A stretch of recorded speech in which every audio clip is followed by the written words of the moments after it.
A graça é o poder. Fala, a graça é o poder que me capacita para vencer o pecado. Mas a gente vive num tempo de pregações onde, na verdade, a graça reduz a exigência e me dá permissão para pecar. Veja que coisa demoníaca. É o diabo mesmo do lado. A gente vive num tempo onde, na verdade, se corrompeu a palavra, como se no passado fosse mais exigente e hoje fosse mais fácil, mais suave. Por isso que a gente vê lugares, pessoas totalmente desajustados, pregando uma doutrina diabólica, famílias desajustadas, uma fé que não dá para se chamar de fé aquilo é sei lá o que pode ser. Não me vem nenhum nome agora. Mas uma vida totalmente carnal, mundana. Hoje em dia tem gente que defende que você não tem problema ter vícios, beber, não tem problema você se suicidar, não tem problema você se divorciar, não tem problema você ser uma pessoa totalmente doente, não tem problema. Se você pesquisar, se você buscar, e você já deve ter ouvido a maioria disso que eu já falei, ou seja, não estou aqui falando uma novidade, se eu sei, você sabe, chega até mim, chega até você, pessoas, parentes, que aceitam. Não, eu posso beber, eu posso fumar, eu posso me divorciar, mas qualquer coisa eu tenho graça, qualquer coisa eu peço perdão. As pessoas confundem que a vida com Deus é a mesma coisa que você ir lá no confessionário, falar para o padre, ele fala para você, 10 Ave Maria, 10 Pai Nosso, resolve o seu problema. As pessoas vivem desse mesmo jeito. Só que ela não vai se confessar com o pastor, ela não vai se confessar com o padre, que eu acho que é até pior. Porque pelo menos se ela se confessa, ela tem a oportunidade de receber uma direção, uma linha, tá bom.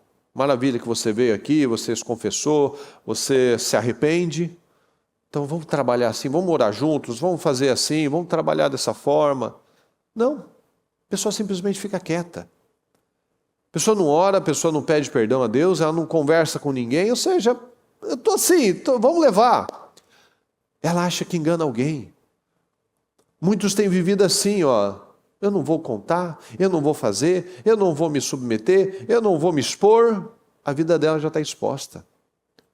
Veja que o sumo sacerdote, ou seja, um homem que para todas as outras pessoas estava assim num altíssimo nível espiritual. Mas aqui nessa visão estava claro que o demônio estava do lado dele. Ou seja, estava mais perto do diabo do que de Deus. Por quê? Roupa suja. Desalinhamento espiritual. E a gente ouve essas pessoas, pregadores, falando dessa graça, como se a graça fosse vira chiclete na boca, né? A pessoa vai falando. Não é assim não. A graça é um poder. É um poder. É o oposto do que é dito, na verdade. A graça me dá força. Fala comigo, a graça, ela me dá força para vencer o pecado. Ela me dá força para não pecar. Então é o oposto disso. A graça me dá força para vencer o pecado, vencer as minhas tentações, os meus impulsos. A graça é isso. A graça é a força, é o poder de Deus sobre as nossas vidas. Não é algo básico, não é algo sutil, não, é algo poderoso, é impactante. Eu tenho a graça. Olha o que diz aqui em João 12:32. Mas eu, vamos juntos pessoal, por favor. Mas eu, quando for levantado da terra, atrairei todos a mim. Quando eu for levantado da terra, atrairei todos a mim. O que é isso aqui, pessoal? É Jesus sendo levantado da terra, crucificado. Todos serão atraídos por mim. Porque o pecado, a cruz, atrai o pecador. Mas como assim? Você não vê que está todo mundo buscando alguma coisa? Está buscando felicidade em relacionamentos, está buscando em entretenimento, está buscando em consumismo, está buscando em drogas, está buscando em todo lugar, porque é uma busca por algo verdadeiro, é uma busca por algo novo, por algo forte, algo diferente. Então a cruz atrai. Você não vê que todo mundo que chega em Jesus, ele chega acabado, destruído, mas ele chega assim: eu quero uma vida nova. Eu quero uma mudança na minha vida. Eu fui para tal igreja, para tal religião, para tal amizade, para tal curso, nada funcionou. Por que não vai funcionar? O que vai mudar a nossa vida é ir para Jesus. Quando eu for levantado, atrairei todos a mim. Então o Senhor nos atrai. E aquela palavra: eu vou como eu estou, mas eu não fico como eu estou. Eu não permaneço. Que é o que é pregado em muitos lugares. Venha como está e fica como está. Em nenhum lugar você vê isso não é bíblico. Não existe um versículo, não existe nada. Todo mundo que ia para Jesus saía novo, saía renovado, saía diferente.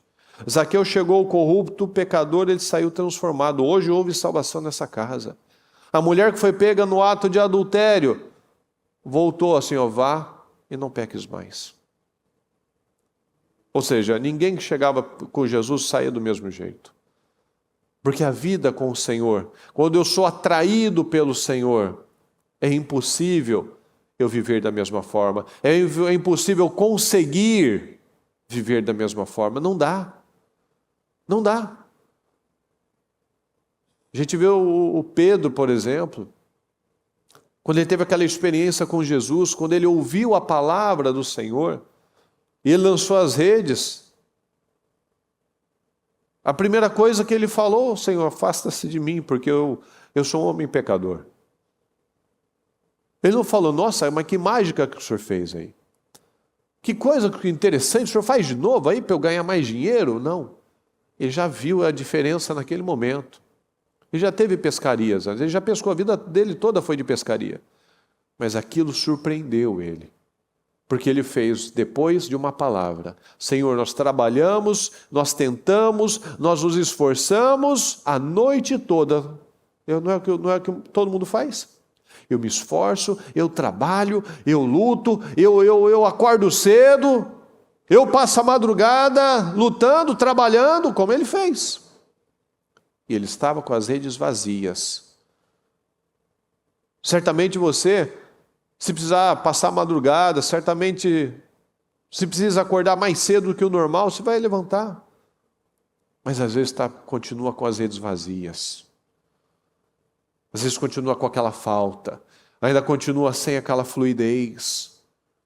Mas aí o que ele falou?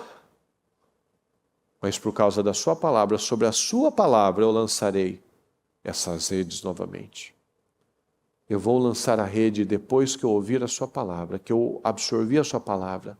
Ou seja, veja como muitas vezes nós retardamos as bênçãos das nossas vidas. Porque perceba que em muitos momentos da palavra, muitos exemplos de curas e de libertações, as pessoas eram curadas, libertas e transformadas na primeira vez que eles estavam com Jesus. Tem gente que está há anos e não teve mudança. Isso é muito sério, pessoal. O Zaqueu, o primeiro contato que ele teve, ele já saiu transformado. O Pedro, ele já saiu mudando a vida dele. Deixei tudo, agora eu recomeço a minha vida.